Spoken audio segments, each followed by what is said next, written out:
की जो दीवारें हैं वो इतनी जर्जर हो रही हैं कि हाथ लगाने में ही हिल रही हैं। ज़रा से जोर का धक्का अगर पड़ जाए तो ये पूरी की पूरी दीवार नीचे गिर सकती है।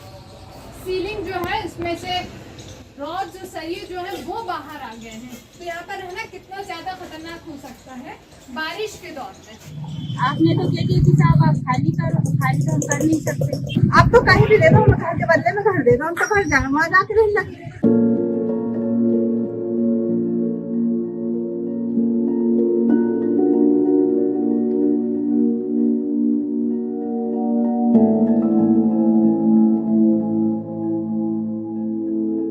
इस वक्त हम भोपाल के ऐशबाग स्थित जनता क्वार्टर्स पर मौजूद हैं। यहाँ टोटल 600 क्वार्टर्स हैं जो तकरीबन 30 से 40 साल पुराने बने हुए हैं। सरकार ने इन मकानों को जर्जर घोषित कर दिया था और 29 अगस्त से पहले रहवासियों को खाली करने का आदेश दिया गया था।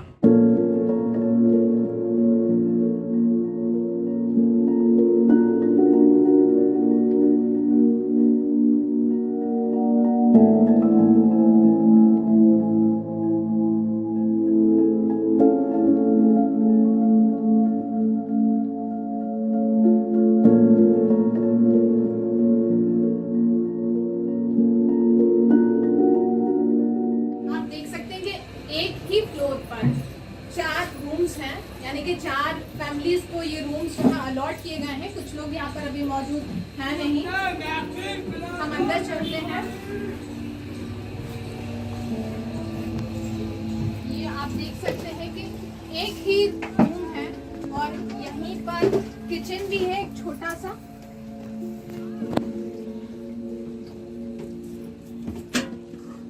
जिसकी हालत बेहद खराब हो रही है।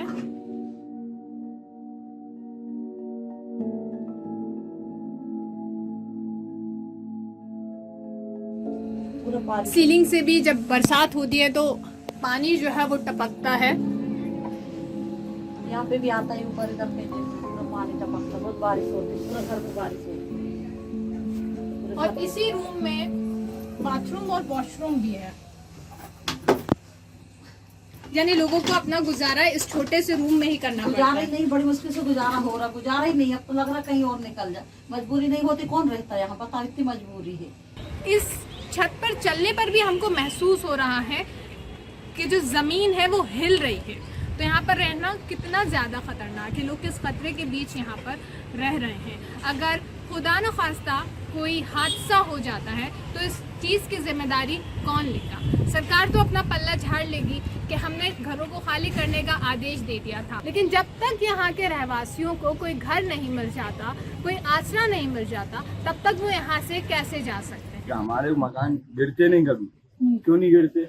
इसकी वजह नगर निगम खूब दिया थे। अब क्यों दे हम, जब नगर निगम हमें नहीं करके दे रही सही, इसको क्यों दे हम? खाली कर, कहाँ जाए हम? आप बता दो, हम कहाँ चले आए? हमारा दिन हमारे सामने, हमारे पास इतना पैसा होता तो ये थोड़ी ना क्वार्टर देते हम। ये क्वार्टर लेके क्या फंसते थोड़ी, सही का मकान लेते, रजिस्ट्री वाला मकान लेते। मौत के मुँह में रह रहे हैं, रोज गिर रही है। नगर निगम भी जा रहे हैं, हाउसिंग बोर्ड भी जा रहे हैं, कोई भी सुनने को तैयार नहीं है। हाउसिंग बोर्ड वालों ने ये कहा था कि हम 15 दिन पहले आपको शिफ्ट कर देंगे, मगर उसके बाद भी इतनी बड़ी बारिश के अंदर इतने बड़े बड़े टुकड़े गिरे नीचे, और उसी के अंदर बच्चों को लेके निकले नहीं पाए। ये नगर निगम गए तो नगर निगम वाले ने एप्लीकेशन लेने से भी मना कर दिया कि भाई आप हमको कहीं शिफ्ट कर दो या कहीं पर भी दे दो। 1-2 छज्जे गिर चुके, हमारा भी गिर जाएगा तो हमारे क्या होगा, लेकिन ना जो अधिकारी ने लेने से मना कर दिया।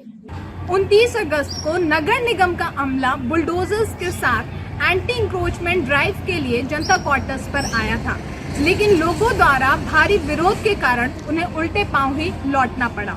उस समय के लिए बुलडोजर्स चाहे लौट गए हों, लेकिन यहाँ रहने वाले लोगों का भविष्य अभी भी खतरे में है। भैया हम लोग को घर के बदले आप तो घर दे दो, हमको कुछ नहीं चाहिए। ये कल के बदले में हाथ तोड़ दो, आप घर के बदले में हमको घर दो। जनता क्वार्टर्स को खाली कराए जाने के मुद्दे पर जब हमने नगर निगम की प्लानिंग जानना चाहिए तो अधिकारी एक दूसरे पर सवाल को टालते हुए नजर आए।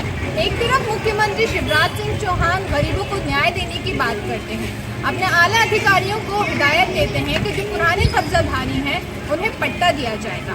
वहीं दूसरी ओर इन गरीब लोगों का आशियाना क्यों छीना जा रहा है? This was Hunayza Khan, citizen journalist reporting for the Queen's My Report.